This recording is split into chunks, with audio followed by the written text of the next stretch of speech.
Hello, everyone, and welcome back to Executive Table Talk. My name's JT O'Donnell. I'm the founder and CEO of Work It Daily and the host for today's show. And I have a very special guest who is going to be talking to us about leading with balance and the ultimate guide to digital well-being for leaders these days, which I think is a super hot topic. In fact, right before I came on this session, something crossed my desk talking about the massive amount of burnout that employees are experiencing right now, and that it is falling on companies and then by default their leaders to help their employees cope with the burnout, a lot of post-pandemic stress, etc. So I'm really, really excited to have this conversation with Anna Smith. In fact, I want to bring her right up here. Hello, Anna. Hi, JT. Good morning. So good to have you here, especially you're such a subject matter expert on this topic. And I just wanted to get a little bit of a sense from you, like, what are you seeing and why do you think that this is something we need to focus in on right now as executive leaders?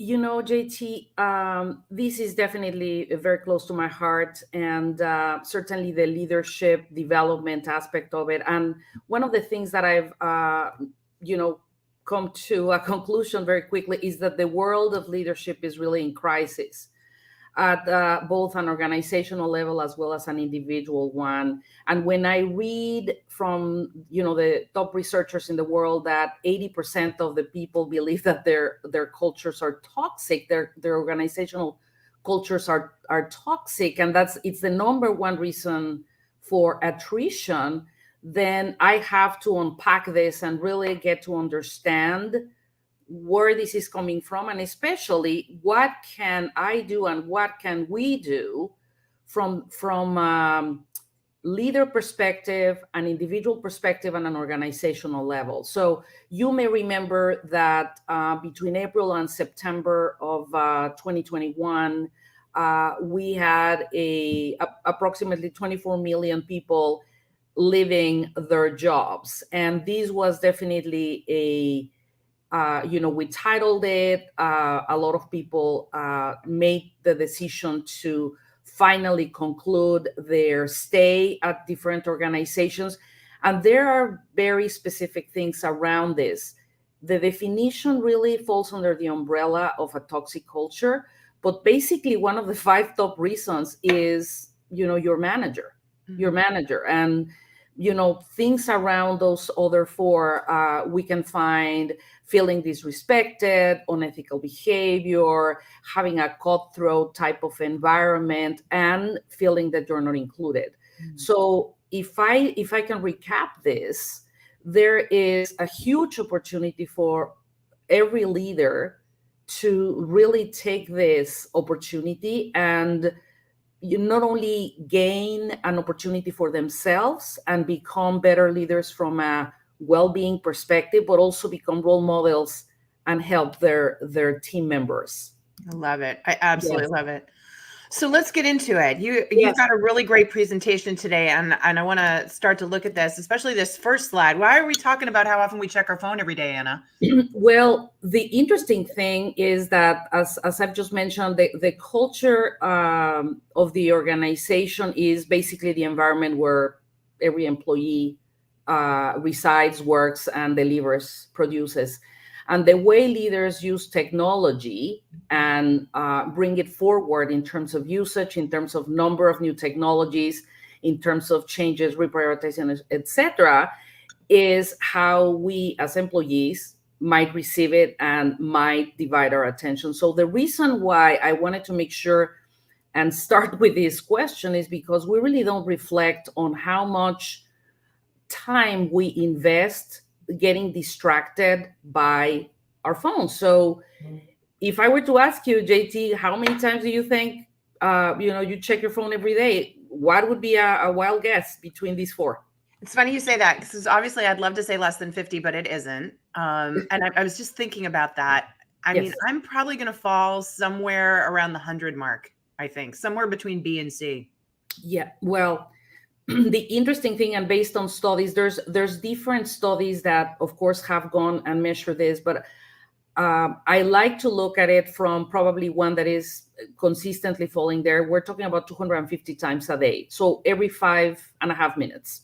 Wow. So if you translate that into reality of each one of our realities, right? Imagine the number of times, imagine the amount of time that we're investing in getting distracted. And yes, of course, the mobile is a fantastic resource. The problem is that a lot of the applications are created to become addictive, right? And that may be a subject for another conversation, because that's another whole story. But this is definitely why. And we can see, going forward in our conversation, a few more very interesting statistics that might paint the picture for all of us. So if you think about it, as a leader, right? I tried to provide the perspective of you as a leader and understanding what your employees are investing or spending when you think about using their phone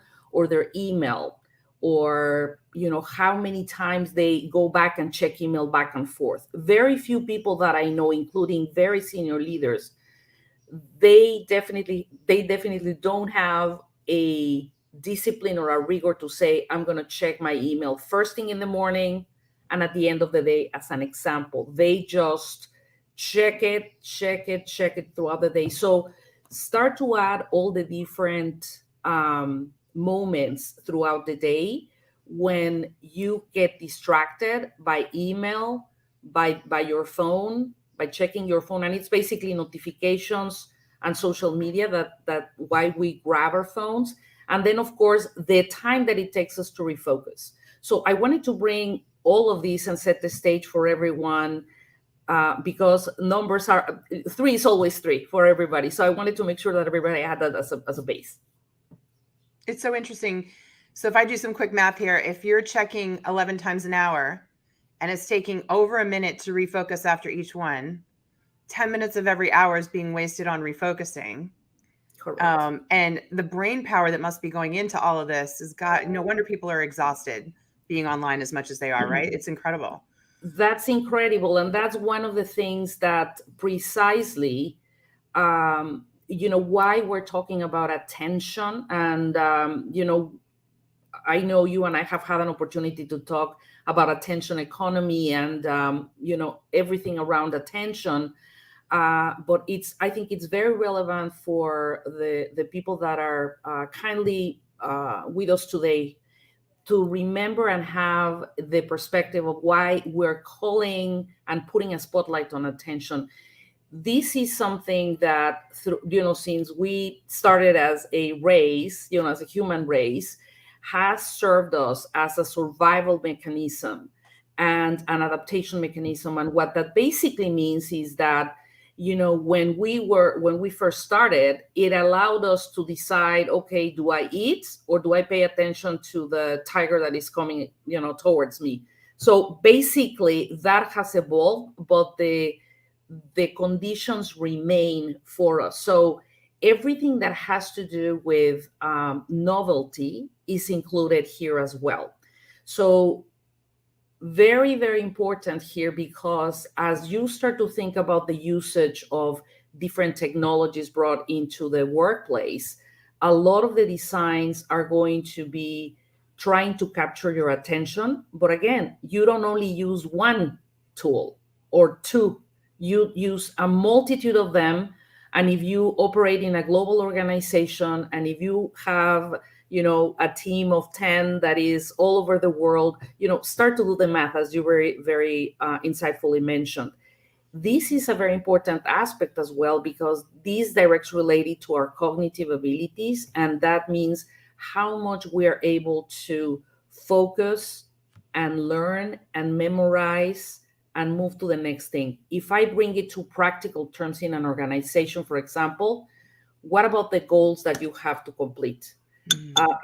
There's no surprise why a lot of people miss some of the goals between ever changing them, number one, and number two, because we're so divided, and so our attention span is so divided, it becomes very, very difficult, as well as memorizing, of course.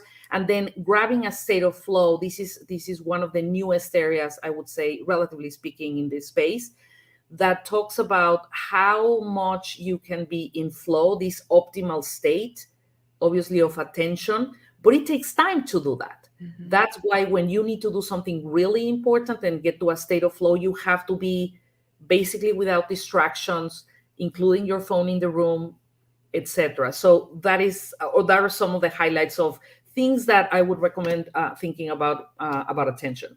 So I want to play back what I heard because I think this is so important. One, I'm with you on the whole ancient brain back here in the fight or flight mode and how we're now using this thing, the phone, so much that we're putting ourselves into that mode, right? Correct. That state, which, then you talk about the cognitive abilities, back and forth, back and forth, back and forth, refocus. It's no wonder that people are just mentally exhausted at an end of a day, which makes it difficult to do anything else productive, afterwards when you're that drained. But as you've also pointed out, technology has made us addicted to the stimuli, the instant dopamine hit. So to take ourselves away from it isn't easy either, because we're going to have that anxiety effect, right? Where's that Correct. third arm, my phone, that extension of me, and how do I get my dopamine hit?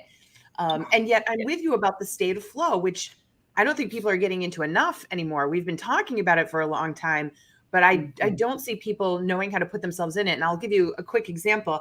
My team used to laugh every time pre-pandemic I would go on a business trip and I would get on a plane, because there's something about me getting in a plane that I go straight into a state of flow. And it's obvious from what you're showing here is the lack of distraction. Now, of course, they've put Wi-Fi and everything on the plane, so you still need to make sure you don't check anything. But back in the day, it was really, truly, you got your work done because nothing could distract you. You could think freely. And so, I love that you're talking about this, because we're, again, as I said at the beginning of this, we're seeing massive amounts of people who are in burnout. And I think this is it. We became fully digital in the pandemic, and everybody's digital use, whether you were even in a profession that did it or not, increased. So I'm really fascinated by what you're showing here. So let's talk about the coach approach that you use. Yes. So basically, the approach that we use, it's multi-pronged, and I think that usually when I have conversations with organizations around, okay, and help us with our well-being strategy, because we've tried yoga lessons, or yoga classes, we've tried providing discounts for gyms and different things, different types of classes that are physical, etc., pickleball tournaments, etc. That is not a strategy that really addresses well-being based on everything that we talked about. Remember that at the center is attention. And therefore, when we're talking about digital well-being, we're talking about those impacts that we're going to be getting from all these digital opportunities that we have, right? So thinking from a perspective of our mental, our physical, our social, emotional, and health, we have found, and for today, what I am going to be sharing in a moment is the approach. It's a four-pronged approach of the areas that I strongly recommend for any organization to incorporate as part of their strategy when they think about digital well-being. So that's probably the composition, the solution, and the approach. And of course, we simply could talk about this live probably for another good hour, evidently. But we wanted to make sure in this conversation, JT, of course, that the folks here got these four areas that are critical for digital well-being. And what is that going to give you in return? That's also very important. It's the reduced levels of stress, is more time to focus. It's going to be, if you tend to depression, it's going to help with that. It's a multitude of benefits, but it has to have the work behind. So when we talk about attention management, think about time management. So attention, time, prioritization. What you don't pay attention to, you don't prioritize. Okay, this is super important. This is probably one big takeaway there. Space management deals with your environment, the surroundings that you have. It's very different to have a 3 meetings back to back, and then go for a 30-minute walk in nature, and then, or even sit in a park or sit outside in your garden, what have you, and then come back, you are going to feel completely different, believe me. So your environment is critical. If you want to change habits, because I talked about leaders bringing technology and more technology and more technology as part of the speed of things that need to be done, think about that concept of your environment. Okay, how can you optimize environment to optimize the assimilation of new technology? I'll pause there on that note. Emotional management is not about anything else other than how you respond to the emotions that you're feeling. We all feel emotions. We're emotional animals. And therefore, the emotion is not the challenge. The challenge is how you're going to resolve to that. In order to be able to become better at managing people's expectations and your own, that is one piece that needs to be developed. The way to start doing this is by gaining self-awareness. How do I respond when I get angry, when I get frustrated, etc.? And pause yourself, think, and then act. Lastly, of course, the social management, the social interaction. One of the big deals that we have had in, with the loss of human interaction, of course, due to the pandemic and all the screen time that we have, is the face-to-face, the human interaction, and of course, it's reflected here. So attention management, space management, emotional management, and social management. And of course, I would like to leave you with some homework. I love that. Right? So think about it in your own, from the 4 areas that we just talked about. Think of them at a piece of the pie here. And for each one of them, from a scale to 1 to 5, rate yourself today. That is going to be your baseline. And then develop or design a plan, an action plan on how you're going to bring those 1s and 2s to 3s and 4s, or those 3s to 5s, etc. That's the best way in which you're going to be able to improve this. What gets measured gets done. I love it. I want to go back and talk about this for a minute, because if I look at myself as an example, I want to make sure I'm doing the homework correctly. So everyone else does this too. That attention management, I really caught myself doing the checking the email all the time and saw what a disservice it was doing to me. So I limit to checking my email 4 times a day. I think that's fair, right? Like first thing in the morning, I prioritize what needs to be answered. I do it again right before we go into all our live broadcasts. I do it midday after the broadcast, and I do one more time in the evening, just in case I miss something from people in other time zones. I'd love to get that down further, but at least I've set that so that I know people will be answered, but I'm not checking it every 2 seconds. The space management thing, fascinating you brought that up. Me working from home was not a healthy thing.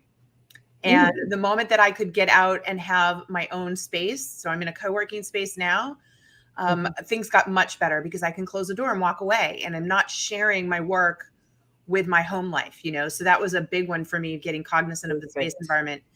But of all of these, the emotional management was the biggest one for me. I really saw myself spinning, and I think a lot of people here might own up to that as well. And 2 things that I had to remind myself of, and I constantly say this to myself: my thoughts are not facts, and my thoughts are not my feelings. And I found when I caught myself time and again, I would see where I was spinning up, and I could bring myself back down and get myself into that calm emotional state.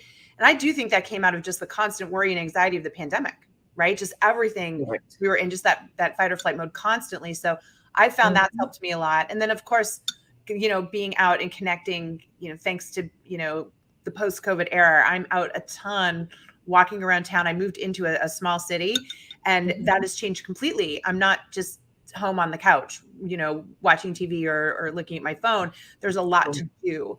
And so I can attest to what you said here. Do I think I'm 5s in all of them? No, but I don't think I'm 1s anymore. And I'll argue I probably was 1s across the board as we were coming out of the pandemic. And I knew something was severely, severely wrong and needed to change it. So I love this framework. I love that you made it simple, Anna, for people to understand. I hope everybody listening is going to own up to where they fall on a scale of 1 to 5 in these areas and prioritize what they're going to work on for sure.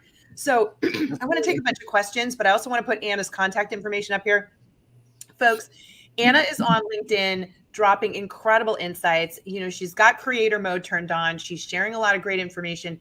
Please go find her and follow her. And more importantly, send her a custom connection request and tell her that you saw her on her executive table talk. That way she'll know where you saw her and she'll know to connect with you. So I do want to leave that up there for a minute. I'll bring it back up there again, but she is easy to find for sure. And I saw some really great questions up here. So let's get started. Sure. So Anna, first question is from Michael. He said, should vacation be a digital free zone? Ooh, great question. What do you think, my friend? Oh my goodness. Michael, love the question. I would absolutely do that. The amount of recharge that you're going to get from that. And when I mean recharge is recharge your brain power, recharge your overall psyche, evidently your energy is going to be very different. And then the other big piece with this great question is you are going to start building different habits and setting boundaries for those folks that might want to reach you, Michael, and everybody else that is potentially in a digital free zone. Well, guess what? It's my time, and don't call me because or contact me because I'm not going to respond. It's very, very important that we start to change those aspects. Thank you. Great question. All right. He asked a follow-up question. I'm going to put it right up there. What happens to productivity in a digital timeout? What do you think, Anna? I think that, the interesting thing about productivity is that, we've read and we know that productivity increased during the pandemic, and therefore organizations were a little bit confused with that because they said, wow, I mean, we can continue doing this and productivity is going to be high or higher, right? The thing is that there was no real boundary between the personal life. There's a multitude of reasons, but two that I would bring relative to this comment. One is that our personal and company life were completely blurred, right? We started earlier, we finished later, so more hours in the day, if you may, and then we were multitasking a lot. Multitasking is not something that is really something that exists per se. Our brain, basically what the brain does is changes very, very quickly from one thing to the next. And that's what multitasking is really in our brain. And what does that mean? It means, brain power that we are, of course, distilling. So I would probably mention those two aspects. If you want to push, for example, if you're going to have an innovation session or a creativity session, I would absolutely recommend not having anything else other than, the basics, but no technology at all. That's a great way to bring really the most of brain power. I love it. All right, we've got a question from Melody here. She said, I like scheduled email time, which I use. Do you have any suggestions to get people to send you less email? Yeah. What are the tips for that, Anna? That is, Melody, that is such a great question, because I believe it's all about strategizing on communication. And what I mean by that is you have to, as a leader, educate everybody else on the communication, for example, that is best for you. So, for example, if there are some people that love to CC you and almost be CC you in everything, or all the team. So go back to them, show them your communication strategy, what is most effective for your team, and they're probably going to start to adapt it as well. That is one way that I've seen in practical terms that people have started to use less email than usual. But you have to literally educate them. Nobody taught us any of this. We were just launched into the process. We started to create habits, and not necessarily good habits. So sometimes we have to, go back and unlearn and relearn new ones. So Thank you for that great question. I just want to comment on that because I recently experienced it with a new a new partner, and I was forewarned that this person is a stream of conscious emailer. Okay. So they respond to an email, and then they have another thought, and they send another one and send another one. So the moment you see an email from this person, the advice was to literally wait like an hour, because you're going to get five more tied to it. And for your own sake, you want to open it up and just read it one by one, Yeah. as opposed to read it and then start thinking about it and then something else. And wasn't it the truth? This person truly needs to learn how to send email. Now, they don't work for me. It's a partner. So you Right. can't say, hey, by the way, your email etiquette's horrible. But it's fascinating how much, to your point, people are not thinking about email process, right? They almost are treating email like GChat or something like that, where it's this stream of consciousness. Not good, not good at all. So I'm glad you Exactly. asked that. And Melody had a follow-up, kind of a rhetorical question, but I like it. She said, several of my friends are now having phone-free family time. I wonder if the workplace should have those as well. Have you seen that at all, Anna? Is there some upside to that? I have seen it in organizations with some leaders that I absolutely respect and value, because what they are basically doing as well is they're role modeling for their team how, for example, we're going to have a session where I really need your undivided attention. I really need your biggest thoughts. So he really sets the stage for everything, even sometimes adding to that you know space or opportunity. They even go for walking meetings. Mm. So the opportunity that comes from that is different. It takes time. It feels a little bit new and odd and all of that. But now they're asking, let's go for a walking meeting. Let's have a free of phones session. Why? Because you also have the undivided attention of your boss. Mm. Totally makes sense. All right. Mhm. We have a question here from Lisa Perry.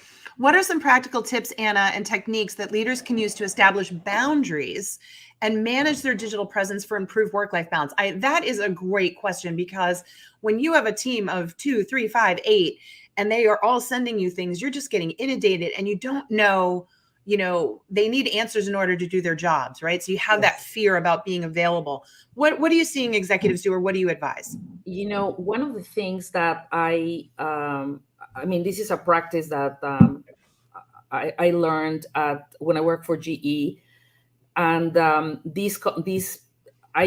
understanding is that they created it, but it may come from someplace else.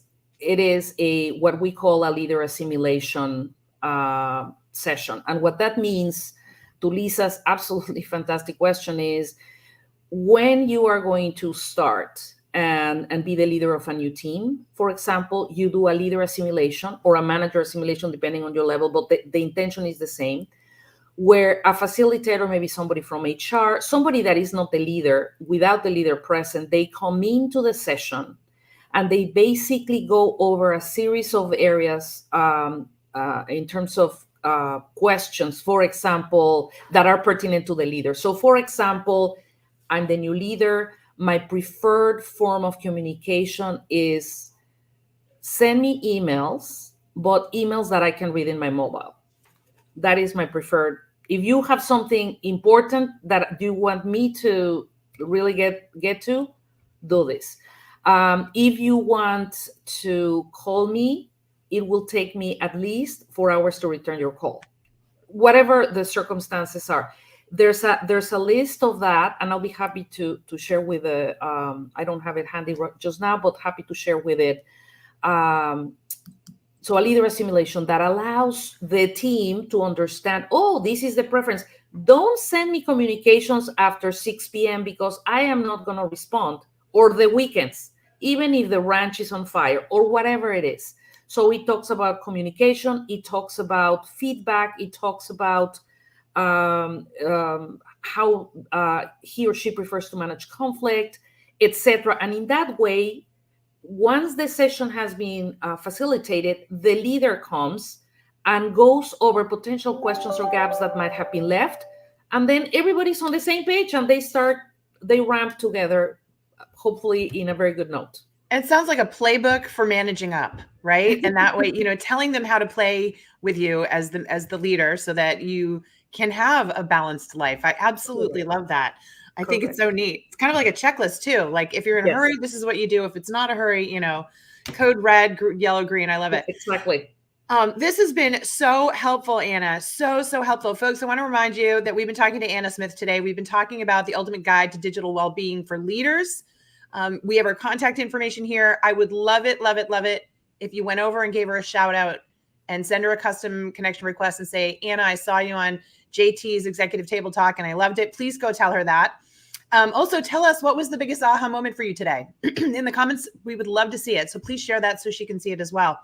But with that in mind, Anna, I'm going to let you have the final voice here. Pass the mic back. What's the last thing you want everybody to know before we sign off today?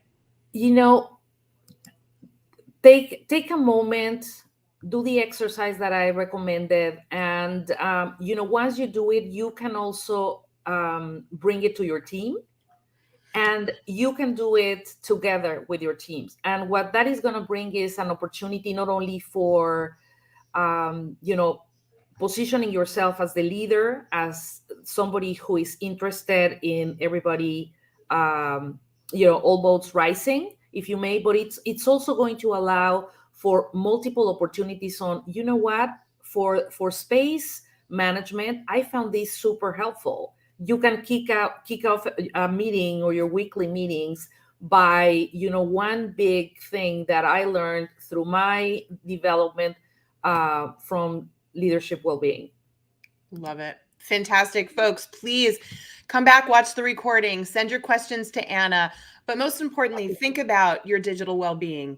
Be mindful of it. Put some things in practice. It's only going to serve you, and you know that you're there to serve your team, right? So Absolutely. Wonderful session, Anna. You're the best. I can't wait to have you back on again. Thank you for all you do. Thank you for all of our listeners today, and we'll see you back here next time on another Executive Table Talk. Bye, everyone.